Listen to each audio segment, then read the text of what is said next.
Hello, I'm Lawrence Budd. I'm an irrigation specialist for the Pasadena Water and Power Conservation Program. Welcome to a short video on how to convert a sprinkler zone into a drip irrigation zone. It's quick, easy, affordable, and you might even get a little dirty. Here's a typical shrub bed being watered with spray heads. There are some problems with this picture. Can you spot them? First, the area is soaked. It's way too wet. A lot of the water is leaving the bed entirely, spraying everything but the plants. These types of plants don't like having their leaves wet all the time. It causes fungus to grow on them. We're going to use this small adapter to convert a spray zone into a starting point for drip. This looks like a sprinkler head, but it's actually a pressure reducer and a filter to keep the water clean. I'm going to take one of the heads out and put this where it was. Next, I'm going to unscrew and cap off all of the other heads in this zone. I'm going to use this inline emitter tubing. It's affordable, easy to use, and it holds up well over time. Now, if you look closely, you'll see there's little holes in here.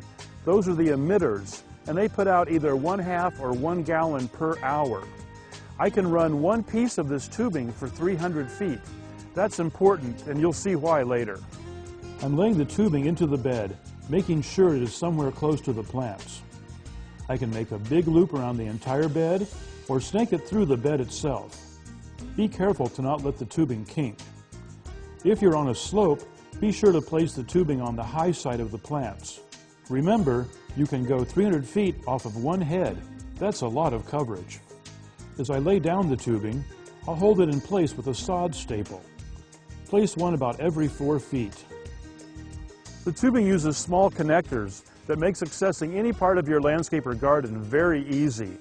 These don't need any glue or clamps. They just stick on, and once they're on, they stay on. I can tee off the main line to make an extra loop, or I can make turns in the line with these elbows, you name it.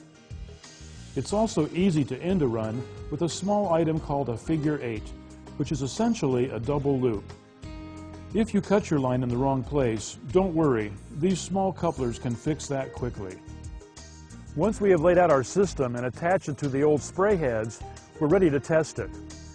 The spray zone was number 2 on the controller, now it's drip zone number 2.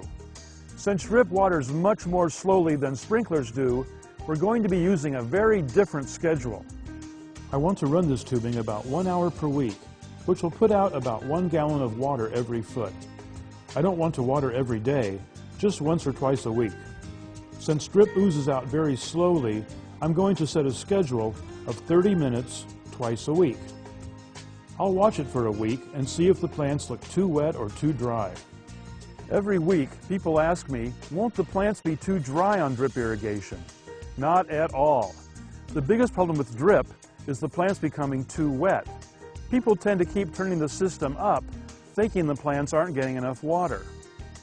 After your drip zone is in, I strongly advise applying a 3-inch layer of wood mulch. Redwood and cedar work very well. After a week or so, the mulch will mat down nicely, providing a cover for retaining moisture in the soil. Drip irrigation is not new, and it's not experimental. I've been installing it for 2 decades with excellent results. If it didn't work, we wouldn't be asking you to do it. Once you start using drip irrigation, you'll notice all kinds of other places where it would work much better than spray heads.